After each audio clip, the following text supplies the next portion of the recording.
നമസ്കാരം. പുരട്ചി തലവി ജയലളിതയെ കൊലപ്പെടുത്തിയെന്ന ആരോപണത്തിൽ കേന്ദ്ര ഏജൻസി അന്വേഷണം വരുമോ? ഇക്കാര്യത്തിൽ ശുഭാപ്തി വിശ്വാസത്തിലാണ് മലയാളിയായ സുനിത. ജയലളിതയുടെ മകൾ എന്ന വാദത്തിൽ ഉറച്ചു നിൽക്കുകയാണ് ഇപ്പോഴും സുനിത. അടുത്ത കൊല്ലം തമിഴ്നാട്ടിൽ നിയമസഭാ തിരഞ്ഞെടുപ്പാണ്. ഇതിനിടയിലാണ് സുനിതയുടെ വെളിപ്പെടുത്തലുകൾ എത്തുന്നത്. ദിവസങ്ങൾക്ക് മുമ്പാണ് MGRന്റെയും ജയലളിതയുടെ മകളാണെന്ന അവകാശവാദവുമായി തൃശൂരിൽ താമസമാക്കിയ KM സുനിത രംഗത്തെത്തിയത്. താൻ മകളാണെന്ന് പരസ്യമായി പ്രഖ്യാപിക്കാൻ 2016 സെപ്റ്റംബർ 22 വാർത്താ സമ്മേളനം നടത്താൻ ജയലളിത തീരുമാനിച്ചിരുന്നു. അന്ന് രാവിലെ 8 ചെന്നൈയിലെ വീട്ടിലെത്തി. ഭീതിപ്പെടുത്തുന്ന കാര്യങ്ങളാണ് കണ്ടത്. സ്റ്റെയർ കേസിന് താഴെ ചലനമില്ലാതെ കിടക്കുകയാണ് ജയലളിത.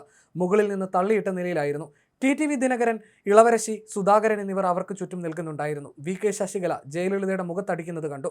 ഞെട്ടിത്തെറിച്ച് കരയാൻ പോയപ്പോൾ ജീവനക്കാരിൽ ഒരാൾ വാ പൊത്തിപ്പിടിച്ച് പുറത്തേക്ക് കൊണ്ടുപോയി. അവിടെ നിന്ന് ഒരുവിധം രക്ഷപ്പെടുത്തുകയായിരുന്നു. ഇതിനിടെ ബാഗ് നഷ്ടപ്പെട്ടു. ഉടൻ കേരളത്തിലേക്ക് തിരിച്ചു. ഇല്ലെങ്കിൽ കൊന്നുകളഞ്ഞനെ എന്നായിരുന്നു സുനിത പറഞ്ഞത്. 41 വയസ്സുള്ള സുനിതയ്ക്ക് 2 കുട്ടികളുണ്ട്. ഭർത്താവുമായി അകന്നു കഴിയുകയാണ്.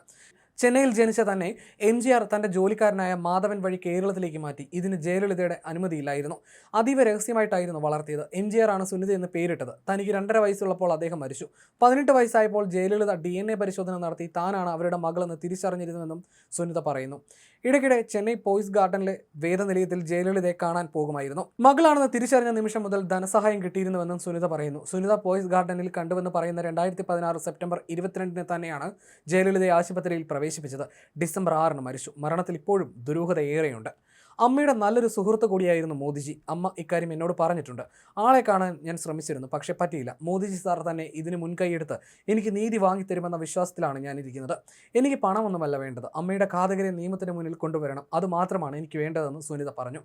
തൃശൂർ കാട്ടൂർ സ്വദേശിയാണ് KM സുനിത. അന്വേഷണം ആവശ്യപ്പെട്ട് സുപ്രീം കോടതി ചീഫ് ജസ്റ്റിസിനും കത്ത് നൽകിയിട്ടുണ്ട്. ഇത്രയും നാൾ തനിക്ക് രഹസ്യമായി ജീവിക്കേണ്ട സാഹചര്യമായിരുന്നുവെന്ന് ചീഫ് ജസ്റ്റിസിന് നൽകിയ കത്തിൽ പറയുന്നു.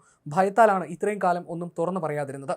അമ്മ തനിക്ക് സാമ്പത്തിക സഹായം നൽകിയിരുന്നതായും പരാതിയിൽ വ്യക്തമാക്കിയിട്ടുണ്ട്. പ്രധാനമന്ത്രിയും ആഭ്യന്തരമന്ത്രിയും കണ്ട് പരാതി നൽകാൻ ശ്രമിക്കുന്നുണ്ടെന്നും സുനിത പറഞ്ഞിരുന്നു. നിയമപരമായി വിവാഹം ചെയ്തില്ലെങ്കിലും ജയലളിത MGR ബന്ധം അന്നത്തെ കാലത്ത് പരസ്യമായ രഹസ്യമായിരുന്നു.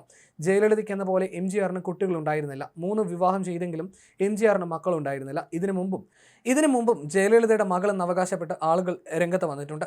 ജയലളിത തൻ്റെ അമ്മയാണെന്നും ഇത് തെളിയിക്കുന്നതിനായി DNA പരിശോധന നടത്തണമെന്നും ആവശ്യപ്പെട്ട് യുവതി സമർപ്പിച്ച മറ്റൊരു ഹർജി സുപ്രീം കോടതി നേരത്തെ തള്ളിയിരുന്നു. ബംഗളൂരു സ്വദേശിനിയായ അമൃത മഞ്ജുള എന്ന 37-കാരിയായിരുന്നു നേരത്തെ കോടതിയെ സമീപിച്ചിരുന്നത്. ഇക്കാര്യത്തിൽ യുവതിക്ക് ഹൈക്കോടതിയെ സമീപിക്കാമെന്ന് ജസ്റ്റിസുമാരായ MB ലോക്കൂർ, ദീപക് ഗുപ്ത എന്നിവർ അധ്യക്ഷരായ ബെഞ്ച് നിരീക്ഷിച്ചു. DNA ടെസ്റ്റിനായി ജയലളിതയുടെ മൃതദേഹം പുറത്തെടുക്കണമെന്നുമായിരുന്നു അമൃത ഹർജിയിൽ ആവശ്യപ്പെട്ടിരുന്നത്. 1980 ആഗസ്റ്റ് 14 മൈലാപ്പൂരിലെ ജയലളിതയുടെ വീട്ടിലാണ് തൻ്റെ ജനനം. ജയലളിതയുടെ ആദരവിന് ഇടിവ് വരാതിരിക്കാനാണ് ഇക്കാര്യം രഹസ്യമാക്കി വെച്ചതെന്നായിരുന്നു അമൃത അന്ന് ഹർജിയിൽ ആരോപിച്ചത്. ഇത് വലിയ കോലാഹലം സൃഷ്ടിച്ചിരുന്നു. പക്ഷേ അതിനുശേഷമാണ് സുനിതയുടെ വരവ്.